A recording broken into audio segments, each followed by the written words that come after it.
Hi, Eddie. Hey. Uh, I have a question that involves three different scenarios, all of which I am slightly confused with because I've heard all of these during the training and coaching calls. So the first example is I put in a stop loss into an options trade. I get stopped out where my like 20% of ATR below the distal line. Mm-hmm. And then the stock turns around and moves up so fast that I can't get into the trade because now it's in between zones. Mm-hmm. So that's one scenario. The second one that I've also tried is I don't have a stop loss and the losses get catastrophic and I just don't have the stomach to wait until it reverses, which is obviously I know something that you should never do. All right. The third one is a confirmation trade because that would be a high probability trade in which I'm waiting.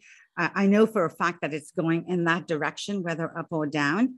And then it moves, but it moves so quickly into the zone when it's headed in the right direction that it's too late to take the trade because now per Terry, I can't take a trade in between zones. So between all of these three scenarios, which I've patiently tried multiple times, I am literally at a loss. When do I choose which one and in what sort of scenario? Which stock is this that is giving you that kind of a headache? Almost everyone I've traded, everyone, because I've tried them all multiple times on multiple ticker symbols. So, Right, right. Okay.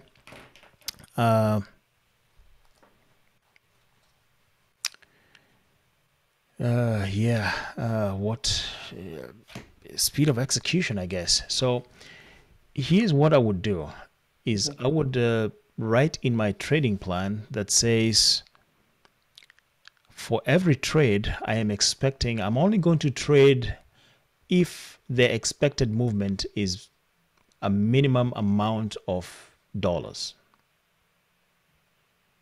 right? Minimum amount of dollars. How much is that? Let me throw you one question here, Joe.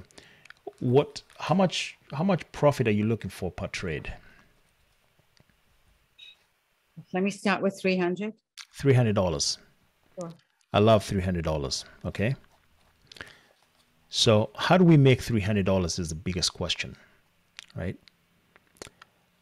For 300, in order to make $300, assuming that you're going to buy at the money, Mhm. what is the delta at the money?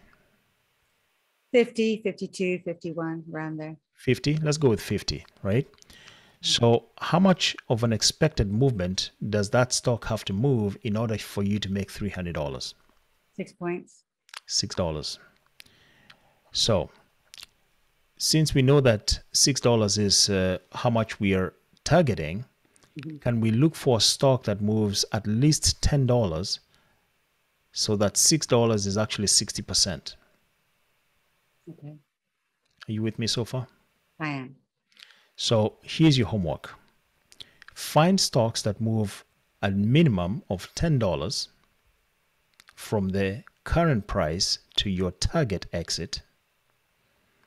You're not interested in that whole $10. You're only interested in $6 of that movement. Mhm. Will that give you $300? Yeah. I think it will. Now let's add that to your trading plan and say, if it has left my zone, by how much will it have left that it is no longer viable for me?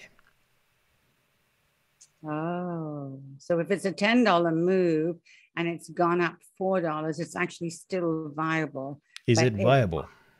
it is, but it's a higher risk trade because then I'm waiting for 100%. So that's not going to work, is it? I think your math is wrong. If it has moved by $4, what is your expected movement now?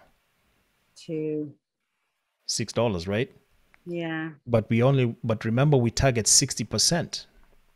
right. Is a is you know 60% of 6 is what? Um, Four, I guess. Okay. 66% is four. So it's no longer an A plus trade for you, Right. right? So no go, Okay. right? Leave it alone. It's not good. And that is why you want something that has a high expected movement. And that's why I said $10 to $12 or even more. The higher, the better. So that even if it has left my zone, I still have that minimum $10 to $12 of movement so that I can only target 6 of those dollars. I see. Okay. You with me? Yes. Go build a great trading plan. Thank you. You're Fine. welcome.